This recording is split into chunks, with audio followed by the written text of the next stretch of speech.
Believe it or not, we're standing at the opening of Pohoiki Beach Park and this beautiful ocean access. I was really not expecting this many people to show up. We had a huge turnout, as evidenced by the people still standing around here. And it just gives evidence how important of a resource this place is. You know, more than a resource, it gives the people hope. I mean, out of all this months and months of devastation, to see this absolute natural miracle and stand on it and wonder at it gives people hope and gives us a chance to revive our lives here in Puna. Of course, it happened before and it will happen again, but moments like this are really important for us to come and to see and to stand and to say, you know what, it is in a way destruction, but in the first sense, it is creation. That is the whole essence of lava and geological aspects. It's about creation and making new things and making us wonder and making us feel really humble that, you know, we're not in control. Nature is in control. As you can see by what nature has deposited here in the way of a black sand beach at Pohoiki. Is really a miracle.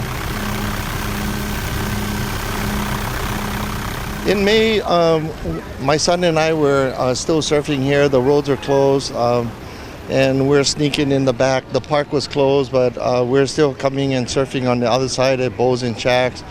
And then all of a sudden, with the closure of this flow that we just passed over, the three flows, we started to come in from the other way. So last night we had a pretty good, it was a big rush of lava broke through, it looks like through a perch pond. Subsequently it took out approximately 10 houses at this point, probably might be more. The easiest thing I want you to understand that government usually do is seal off the whole area and say everybody out.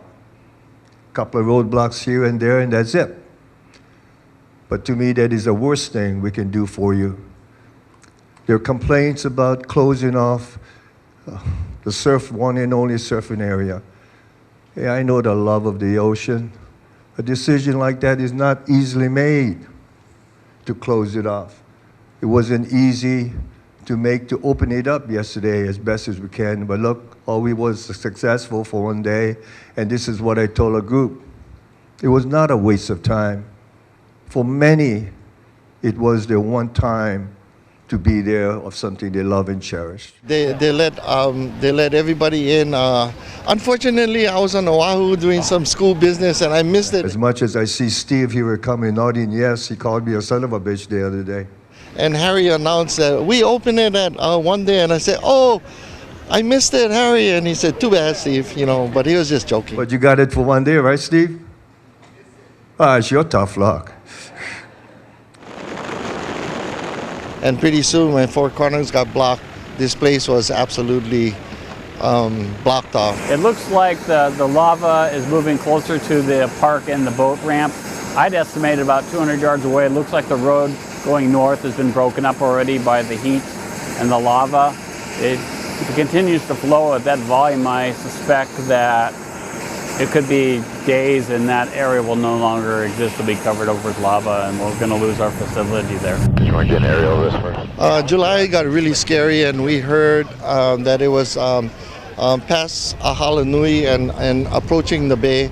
And so we got permission from civil defense. We had a meeting with Talmadge, and he let 60 of us come in, 39 by boat, 21 by foot over the trails to come in here. And the mission at that time was not to say goodbye. We made sure that everybody didn't have that in their hearts and in their mind. The mission was to say mahalo. Thank you for all the beautiful times we spent out here, and to give all of us brought whole kupu and plants from home, and we came here to bless it, not to say goodbye. And when we left, everybody was reminded to say ahui ho, we'll see you again. And here it is, ahui ho, we're back. And so that July 17th blessing was headed by Piilani Kavaloa, and the magic of all the people there, and you know, those kind of moments is just a chicken skin moment. You want to think that, hey, maybe I did have a part in it, but you know, like I said before, nature really is in control. Everyone is interested in whether this eruption is really over or if this is just a pause, and the bottom line is we just can't answer that question with certainty yet. It's typical for eruptions to wax and wane and sometimes stop. It is amazing geology in motion, sedimentary geology. The last picture I saw, I think, showed the sandbar had built out across the entire mouth of the harbor, and so that's sand that was developed and is being developed up current to the east by where these lava flows went into the ocean, and that could be a sedimentation pattern we see for a long time. A damage assessment of the formerly popular Pohoiki boat ramp area along the lower Puna coast shows no damage to the ramp itself. However, an estimated 14,000 cubic yards of black sand deposited during the recent East Rift Zone eruption completely rings and blocks the entrance to the small boat ramp. That's one football field with sand stacked 6.5 feet high.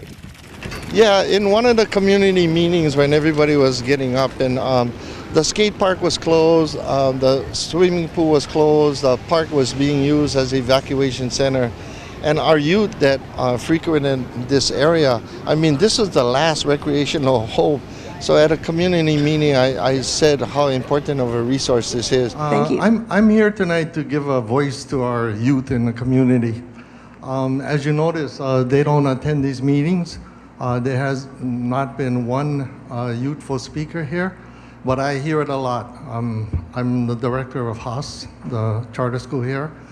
And I hear it a lot from our youth. You know, our youth have had zero opportunity for recreation in this community. So their recovery, their mental health is really compromised by not being able to use the pool, use the skate park, or the covered courts. And the biggest loss to them is the ocean. I urge the county and the state to try and figure out ways, not like we can't do it, but figure out ways how we can do it and open it up again. We have a very important resource at Pohoiki. This is where the community gathered every weekend. It's a very important resource. It's the only open ocean access public in the whole Puna district, which is almost the size of Oahu. So this is a resource, and the children don't want to hear, and even the big children don't want to hear, no can. What we want to do is how can. We want to answer the question, how can. And we have a lot of smart people here in the community working together, and I noticed on your chart that collaboration, community engagement was very important. I know that we as a community can make it safe to reopen Pohoiki, and we need to work together because it is a very important recess for the whole community. Thank you. Thank you. You know, somebody listen. I mean, nobody listens to me, but somebody in government, especially the mayor and his staff, really put it together. So kudos to our great county government and looking out for the people of Puna. So we waited till the day Mackenzie Park opened, and my son and I decided to paddle in. So we paddled 3 miles from Pohoiki to here to surf beautiful waves. And then we hiked over, took us an hour and a half to hike that lava to get here. And then they made the road, so I actually biked in, which was the best way.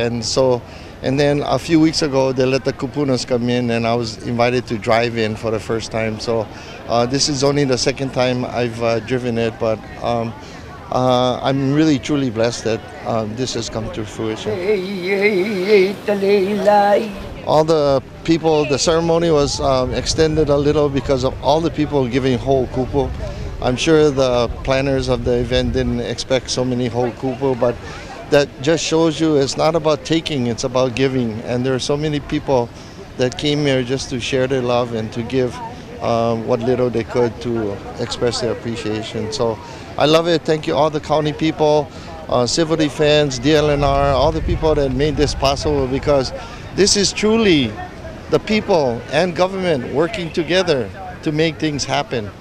So, you know, it's just a testament that together we can make things like this happen. And I love it when our government officials can work between the state and the and the county and to make things like this happen for the people here in Puna. We don't feel forgotten now. Thank you very much to all of you.